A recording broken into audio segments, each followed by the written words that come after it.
Cyclotron एक ऐसी युक्ति है जिसकी सहायता से आवेशित कणों जैसे प्रोटॉनों, अल्फा कणों, न्यूट्रॉनों या आयनों को उच्च ऊर्जा तक त्वरित किया जा सकता है। इसका आविष्कार सन 1934 ईस्वी में E.O. लॉरेंस ने किया था। साइक्लोट्रॉन का सिद्धांत: जब किसी धन आवेशित कण को प्रबल चुंबकीय क्षेत्र के लंबवत उच्च आवृत्ति वाले विद्युत क्षेत्र में बार बार गति कराई जाती है तो वह त्वरित हो जाती है और अत्यधिक ऊर्जा प्राप्त कर लेता है। चुंबकीय क्षेत्र में परिक्रमा करने वाले आवेशित कण की परिक्रमण की आवृत्ति कण की ऊर्जा पर निर्भर नहीं करती है। आइए अब हम देखते हैं नामांकित रेखा चित्र। साइक्लोट्रॉन का यह नामांकित रेखा चित्र है जिस पर ये D1 और D2 दो अर्धवृत्त का डीज है। आधा आधा अर्धवृत्त के हिस्से होते हैं और सेंटर जहां पर ये P लिखा हुआ है यहाँ पर हम धन आवेशित कणों को रखते हैं और दो शक्तिशाली चुंबक होते हैं N और S।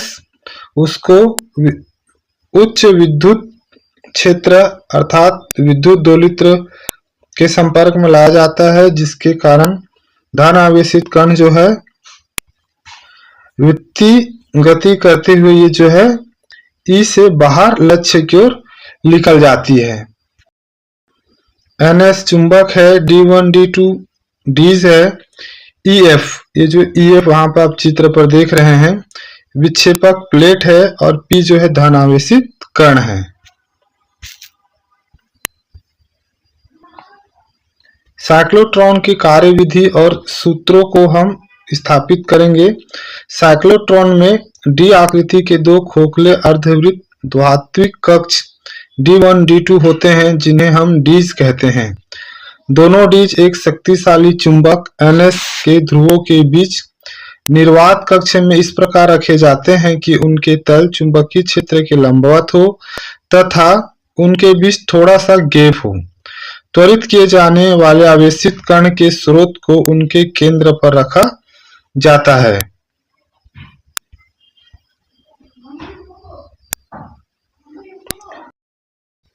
दोनों डीजों का संबंध उच्च आवृत्ति तथा उच्च वोल्टेज के दोलित्र ऑक्सीलेटर से कर दिया जाता है। इसमें लगभग 50,000 वोल्ट होता है। इसकी आवृत्ति 10 टू पावर 7 हर्ट्ज तक परिवर्तित होती है तथा वोल्टेज जो है 10 to power 4 into 10 to power 5 volt के क्रम का होता है। त्वरित धन आवेशित कण को एक विक्षेपक प्लेट की सहायता से एक खिड़की से बाहर निकाला जाता है। जैसे कि चित्र में हमने देखा है E और F विक्षेपक खिड़की होती है जहां से आवेशित कण बाहर निकल जाते हैं। अब हम सूत्र की स्थापना करेंगे। साइक्लोट्रॉन की सूत्र की स्थापना के लिए माना कि चुंबकीय क्षेत्र का परिमाण B तथा धन आयन का वेग V है, तब धन आयन पर कार्य करने वाला लॉरेंज बल F बराबर QVB इक्वेशन नंबर फर्स्ट ये लॉरेंज बल के फार्मूला से हमें प्राप्त हुआ है। यह बल धन आयन को वृत्तीय गति करने के लिए आवश्यक अभिकेंद्र बल प्रदान करता है। यदि वृत्तीय मार्ग की त्रिज्या स्मॉल r हो तो अभिकेंद्र बल F बराबर mv का वर्ग बटे r इक्वेशन नंबर 2। ये हो गया अभिकेंद्र बल। अब इक्वेशन नंबर फर्स्ट और सेकंड दोनों आपस में बराबर हो जाएंगे, इसलिए समीकरण 1 और 2 से QVB बराबर mv का वर्ग बटा r, यहाँ पर v और एक v का वर्ग कट जाएगा, देन मेरे पास प्राप्त हो जाएगा QB बराबर mv बटा r और यहाँ पर r का मान निकाल लूंगा तब मुझे प्राप्त होगा r बराबर m v का वर्ग बटे QB इक्वेशन नंबर 3। ये हो गया हमारा त्रिज्या का मान प्राप्त हो गया। देखिए इस त्रिज्या में एम क्यू बी के मान नियत होते हैं, इसलिए त्रिज्या वेग के समान अनुपाती होती है। अतः वित्तीय मार्ग की त्रिज्या वेग के अनुक्रम अनुपाती होती है।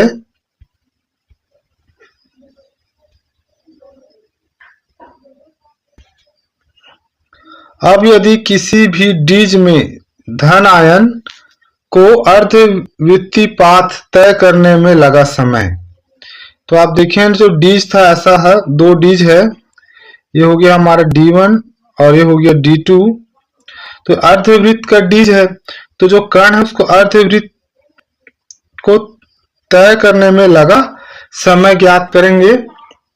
तो समय बराबर हो जाएगा दूरी बटा चाल, या समय t बराबर पाई आर बटा वी, क्योंकि अर्धवृत्त की परिधि कितनी होती है, पाई आर होती है, इसलिए t बराबर पाई बटा वी इंटू ये जो r का मान हम समीकरण नंबर 3 से रख देंगे एम वी बटे क्यू बी, और आप देखेंगे वी भी यहां से कैंसल हो जाएगा। देन मेरे को समय का जो मान प्राप्त होगा वो होगा t बराबर पाई एम क्यू बी प्राप्त होगा। यह को अर्धवृत्तीय पाथ तय करने में लगा समय है। समीकरण 4 से स्पष्ट होता है, समीकरण 4 से स्पष्ट है कि किसी भी डीज के धन आयन को गति करने में लगा समय वित्तीय मार्ग की त्रिज्या और धन आयन के वेग पर निर्भर नहीं करता है। समीकरण नंबर 4 का जो फार्मूला है t बराबर पाई एम बटा क्यू बी, यहाँ पर r और वेग कभी भी निर्भर नहीं करता है। अब हम साइक्लोट्रॉन की धन आयन की अधिकतम ऊर्जा के लिए सूत्र की ज्ञात करेंगे। माना कि धन आयन का अधिकतम त्रिज्या r0 तथा वित्तीय मार्ग में गति करता है, तब इसकी अधिकतम चाल v0 है। तब यहाँ पर हम त्रिज्या को r0 और चाल को v0 से नोटेट कर रहे हैं। तब हमारा जो फॉर्मूला हो जाएगा लॉरेंज बल से qv0b, और अभिकेंद्र बल प्राप्त हो जाएगा हमारे पास mv0 का वर्ग बटा r0। यहाँ भी v0 और v0 का वर्ग कट जाएगा एक बार, तब मुझे प्राप्त होगा qb बराबर mv0 अपॉन r0, और इस सूत्र से मैं निकाल लूंगा अधिकतम चाल v0 बराबर r0 qb m। तब मुझे प्राप्त होगा अधिकतम गतिज ऊर्जा का जो सूत्र है E0 बराबर 1/2 m v0 का वर्ग। अब यहाँ पर मैं v0 के मान को पुटअप कर दूंगा, तब मुझे प्राप्त होगा E0 बराबर 1/2 m, और v0 के वर्ग का मान हो जाएगा qbr0 बटा m। फिर नेक्स्ट लाइन पर E0 बराबर 1/2 m वर्ग निकाल लूंगा, तो q का वर्ग, b का वर्ग, r0 का वर्ग बटे m का वर्ग। यहाँ पर 1m और 1m का वर्ग कट जाएगा। देन मुझे अधिकतम गतिज ऊर्जा E0 बराबर b का वर्ग, q का वर्ग, r0 का वर्ग बटा 2m प्राप्त होगा।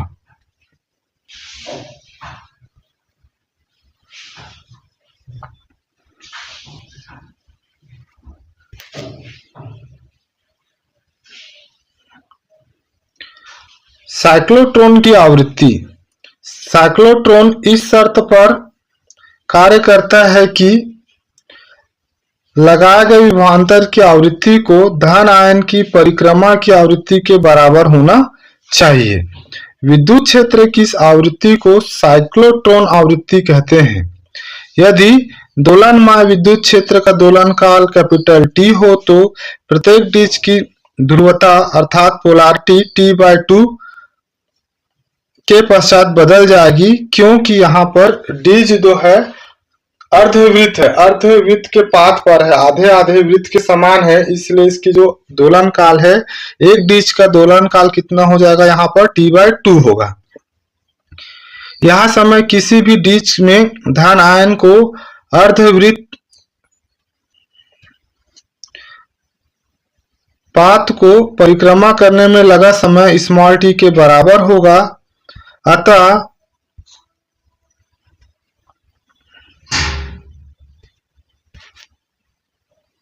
अतः कैपिटल T/2 बराबर t या दोलन काल T बराबर 2T और t का मान इक्वेशन नंबर 4 से लिख दूंगा, तब मुझे प्राप्त हो जाएगा यहाँ पर T = 2πm⁴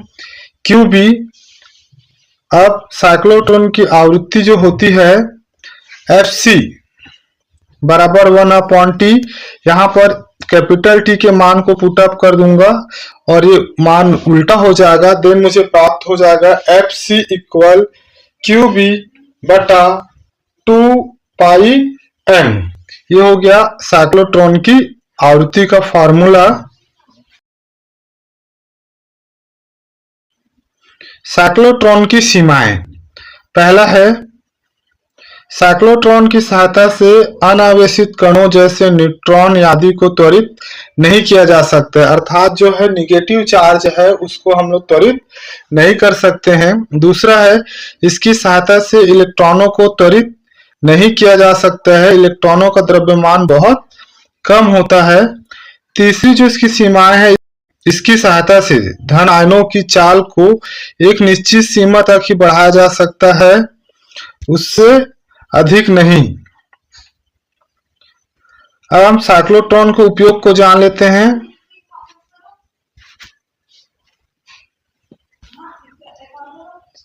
साइक्लोट्रॉन का उपयोग, पहला है ठोस में आयनों को रोपित करके उनके गुणों में सुधार करने में, दूसरा है नए पदार्थों को संश्लेषित करने में, तीसरा है रेडियो एक्टिव पदार्थ उत्पन्न करने में, चौथा है त्वरित ऊर्जा युक्त कणों का नाभिक पर बमबारी करके नाभिकीय अभिक्रियाओं का अध्ययन करने में।